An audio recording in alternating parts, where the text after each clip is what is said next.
క్రీడలు శరీర దారుఢ్యానికి మానసిక ఉల్లాసానికి దోహదపడతాయని దుద్దిల్ల శ్రీనిబాబు తెలిపారు. మందనిలో నిర్వహించిన శ్రీపాద కప్ క్రికెట్ టోర్నమెంట్ విజేతలకు మొదటి బహుమతి వెంకీ 11 జట్టుకు ₹1,00,000, రెండవ బహుమతి చెగ్దే జట్టుకు ₹50,000 ముఖ్య అతిథిగా పాల్గొని బహుమతులను దుద్దిల్ల శ్రీనిబాబు ప్రదానం చేశారు. అనంతరం మాట్లాడుతూ యువకులు క్రీడల్లో రాణించాలని, క్రీడలపై మక్కువ పెంచుకోవాలని కోరారు. యువకులు ఏదో ఒక ఆట నేర్చుకుని ఉన్నత స్థానానికి చేరుకోవాలని సూచించారు.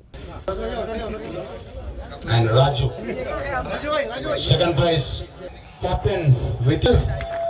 As second prize in this tournament, very well played by all the players in the Shakti team.